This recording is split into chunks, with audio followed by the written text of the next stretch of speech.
അമ്മേ ഇതിൻ്റെ റെസിപ്പി എങ്ങനെയാണ് ഈ സാധനത്തിൻ്റെ? ഇതില്ലേ നമ്മൾ ഇഡ്ഡലി മാവ് ഉണ്ടാക്കാൻ വേണ്ടിയിട്ടാണ് അമ്മ അത് അരച്ച് വെച്ചത്. അപ്പോഴേക്കും അത് അങ്ങനെ നമുക്ക് ചിലവായില്ല. അപ്പം ഞാൻ എന്താക്കി, ഇതിനകത്ത് കുറച്ച് ഉള്ളി, പച്ചമുളക്, ഇഞ്ചിയും കൂടി അരച്ചിട്ട് അത് ബാറ്റർ ഒന്ന് കലക്കി ചുമ്മാ സ്പൂൺ വെച്ച് തിളച്ചെണ്ണയിലോട്ട് ഇങ്ങനെ കോരി വെച്ചു. അത്രേ ഉള്ളൂ? ഒരു ഈവനിങ് സ്നാക്സ്. വേറെ പണിയും ഇല്ലല്ലേ?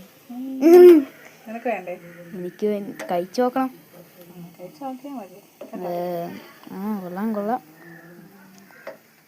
കഴിച്ചു നോക്കിയിട്ട് അതിന്റെ ടേസ്റ്റിന്റെ മാവ് ഇതാടാ നീ നോക്കണ്ടോ? കറിവേപ്പിലൊക്കെ കിടക്കുന്നുണ്ടോ? കണ്ട് കണ്ട് കണ്ട്. കറിവേപ്പില ഉണ്ട്, ഇഞ്ചിയുണ്ട്, ഉള്ളിയുണ്ട്. ഇച്ചിരി ഉപ്പും കൂടി ഇട്ട് ഒന്ന്. എത്ര സ്പൂൺ ഉപ്പ് ഇടണം? ഉപ്പൊക്കെ നമ്മുടെ പാകത്തിന്, നമ്മുടെ ഇഷ്ടം. ഇഷ്ടമൊന്നുമല്ല, പാകത്തിന്. ഈ ബജിക്ക് ഒരു പേരുണ്ടോ? അങ്ങനെ പ്രത്യേകിച്ച് പേരൊന്നുമില്ല, ചുമ്മാ ബജി എന്ന് പറയുന്ന. വേറെ പണിയില്ല, ഇരിക്കുവാണ്. കഴിക്കുവാടാ നീ?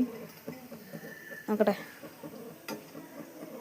ടേസ്റ്റ് ചെയ്തിട്ട് പറയടാ പണിയുണ്ടോ ഇല്ലേന്ന്. ടേസ്റ്റ് ഉണ്ടോ നമ്മൾ കഴിച്ച് കഴിഞ്ഞിട്ടല്ലേ നോക്കാൻ പറ്റത്തുള്ളൂ.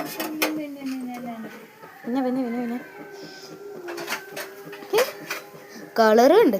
തക്കാളിയായി ഇട്ടാൻ തുടങ്ങി. ഇത്ര കിട്ടുന്നു. കോരി എടുക്കുവാടാ. കണ്ട് കണ്ട് കണ്ടോ? ഏകദേശം ഉണ്ണിയപ്പം പോലെയൊക്കെ ഉണ്ട്. പക്ഷെ ഉണ്ണിയപ്പത്തിൻ്റെ ഒന്നും ഒരു ടേസ്റ്റ് ഉണ്ടാകത്തില്ല. ടേസ്റ്റ് ചെയ്യും. എണ്ണ ഒട്ടുമില്ല. എണ്ണ പൊരിക്കുന്ന സാധനം അങ്ങനെയല്ലേ ഇരിക്കത്തുള്ളൂ. എനിക്കിട്ടായി. വീട് ഇടുന്നെന്ന് കാണിച്ച് കണ്ടു. ഇടുന്നു പെർഫെക്റ്റ്. ഓക്കെ കണ്ടോ? ചുമ്മാ അങ്ങനെ കോരി ഇങ്ങനെ ഇട്ടാൽ മതി.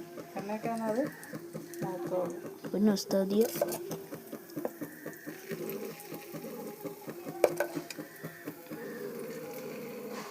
പെർഫെക്റ്റ്. നോക്കാം പെർഫെക്റ്റ് ഉണ്ടോ കഴിച്ചു നോക്കട്ടെ. ഞാൻ ആദ്യമേ ഒന്ന് ഉണ്ടാക്കിയിട്ടുണ്ടായിരുന്നു. അപ്പം നീ കഴിച്ചില്ലല്ലോ അന്ന്. അന്ന് കുഞ്ഞാറ്റ മാത്രമേ കഴിച്ചിട്ടുള്ളായിരുന്നു. ചൂടുണ്ടോന്ന് നോക്കി ട്രൈ. ഇപ്പം ഞാൻ ചൂടോടെ എടുത്ത് വെച്ചത് വീണ്ടും. എനിക്കുള്ള ഇതിലാണ് എന്തിന് കേറുന്നില്ല.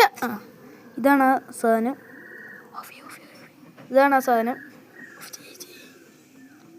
നല്ല ടേസ്റ്റ് ഉണ്ട് കഴിച്ചിട്ട്. നിങ്ങൾ നേരത്തെ മഴ സമയത്ത് നിങ്ങളൊന്ന് കഴിച്ചു നോക്കുക. എന്നാൽ ബൈ, കുടുക്ക് ബൈ.